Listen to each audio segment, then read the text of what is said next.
Bonjour à toutes et à tous, je suis très heureux de vous retrouver aujourd'hui pour une nouvelle vidéo qui ne concerne pas une série de la chaîne, ça fait longtemps, et ça fait du bien de pouvoir vous parler un petit peu d'autre chose, mais toujours en rapport avec Unity. Aujourd'hui, j'aimerais prendre quelques minutes pour vous parler de FPS Micro Game, qui est un petit projet que l'on va survoler aujourd'hui. Ce projet il a été réalisé par Illogica en partenariat avec Unity Technologies. Illogica, c'est un studio de développement de jeux vidéo qui est basé à Montréal. Et comme l'indique le nom du projet, FPS Micro Game, on a ici un micro-jeu, donc un petit jeu en vue FPS. Ce projet, ce n'est pas n'importe quel projet parce qu'il a été en fait pensé et optimisé pour permettre aux débutants de découvrir et d'apprendre à utiliser Unity. J'ai eu vent de ce projet au travers d'un billet sur le blog de Unity, billet que je vous ajoute d'ailleurs en description, et comme je l'ai dit un petit peu plus tôt, on va rapidement passer sur ce projet aujourd'hui, pour que je puisse vous montrer un petit peu comment il a été réalisé, et je vous montrerai également comment le télécharger et l'utiliser chez vous si ça vous intéresse. À l'écran, vous avez donc, comme qui dirait, l'accueil du projet, tel que vous allez l'ouvrir après l'avoir téléchargé. Vous avez une fenêtre personnalisée qui vous explique un petit peu le principe et par où commencer. Sur la droite, vous avez également plusieurs étapes qui vous sont proposées, qui sont en fait des sortes de chapitres avec un tutoriel à chaque fois. On peut prendre l'exemple du tout premier qui s'appelle Playtest.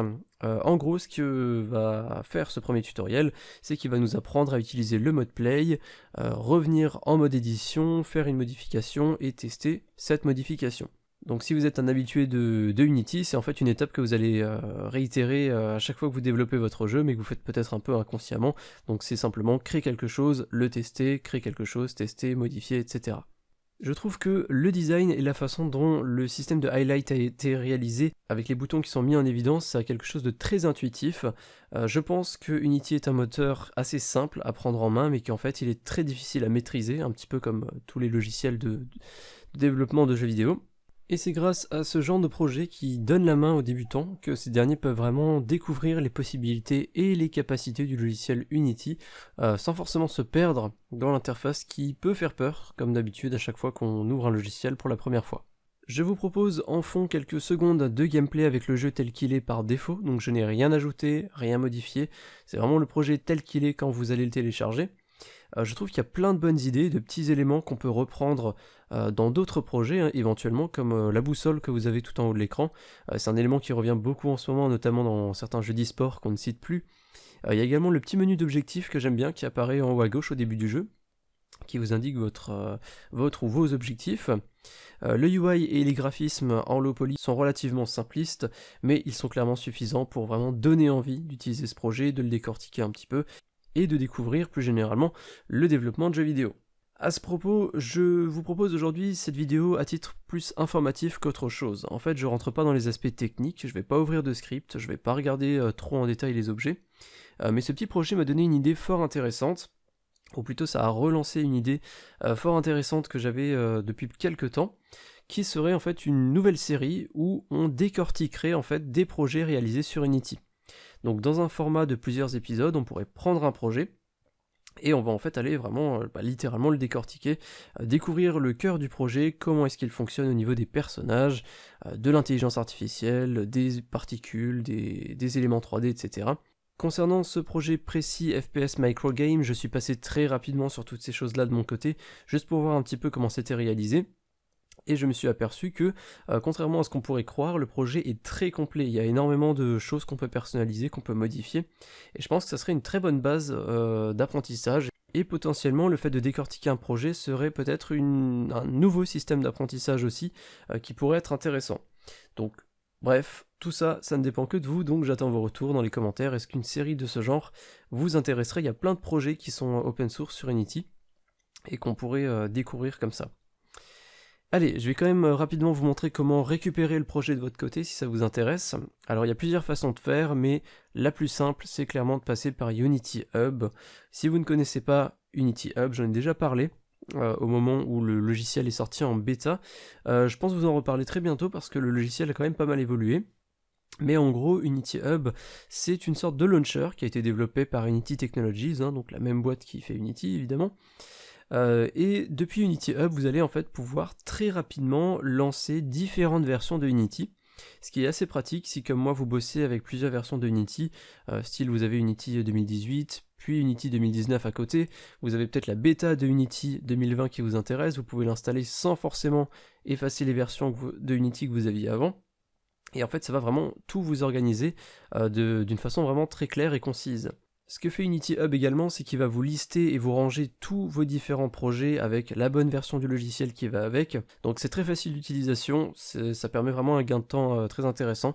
Je vous mets un lien vers Unity Hub dans la description, et croyez-moi, l'essayer, c'est l'adopter.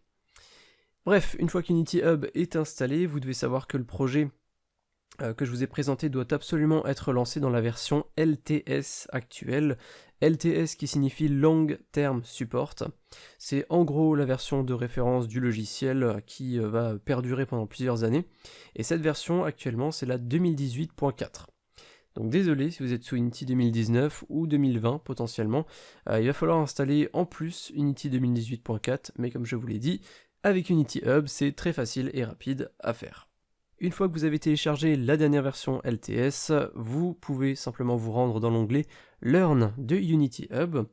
Vous allez avoir pas mal de propositions, en fait cet onglet Learn, ce qui signifie littéralement apprendre. Vous allez retrouver plusieurs projets et plusieurs tutoriels pour apprendre en main Unity. Donc vous avez d'autres ressources qui sont très intéressantes et qui sont réalisées par Unity Technologies, donc qui mieux que Unity pour vous apprendre Unity. Alors vous pouvez répondre la tuto Unity FR, mais je suis pas sûr de l'honnêteté de votre réponse.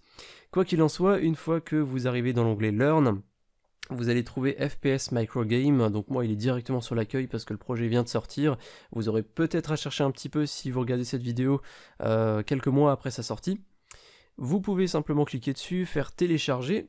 Une fois que vous avez téléchargé le projet en entier, vous aurez un bouton Open Project qui va apparaître à la place du bouton télécharger. Vous pouvez cliquer dessus et au bout de quelques secondes de chargement de votre ordinateur, vous devriez vous retrouver dans Unity 2018.4 avec le projet FPS Microgame qui est ouvert.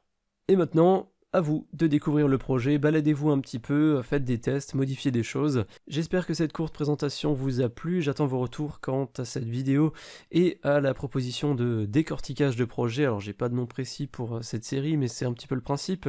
A savoir que comme je l'ai dit il y a quelques secondes, il y a pas mal de ressources dans Unity Learn, donc si ça vous intéresse de voir encore d'autres choses, d'autres projets, il y a notamment un projet de karting, un petit peu dans le style Mario Kart que vous pouvez découvrir.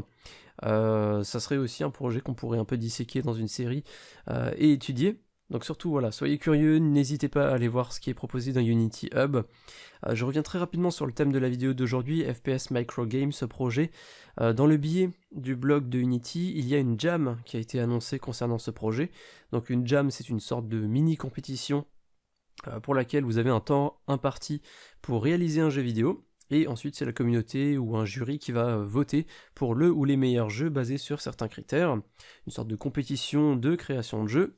Et justement, cette jam, elle concerne ce projet, FPS Microgame, donc vous pouvez vous baser sur ce projet en le téléchargeant, en faisant vos modifications, et vous pourrez ensuite participer à cette jam qui est prévue pour le 24 novembre 2019 à 18 h.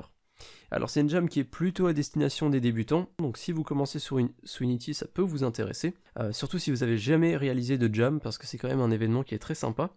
Vous avez toutes les informations sur cette jam sur le blog de Unity, sur le billet du blog, tout est expliqué, donc je vous ajoute toujours le lien en description. Je vous remercie d'avoir regardé cette vidéo jusqu'à la fin, je remercie également tous les tipeurs du mois d'octobre qui sont affichés sur la droite de l'écran, avec un remerciement particulier à SpyProg et Tenno. Si, comme ces personnes, vous appréciez la tuto Unity FR, si vous appréciez les vidéos que je réalise, et que vous souhaitez, et surtout que vous pouvez me soutenir, vous pouvez le faire via des dons, ou en regardant volontairement des publicités sur les plateformes Tipeee ou Utip. Et moi, je vous dis à très bientôt pour d'autres vidéos sur cette chaîne. Salut!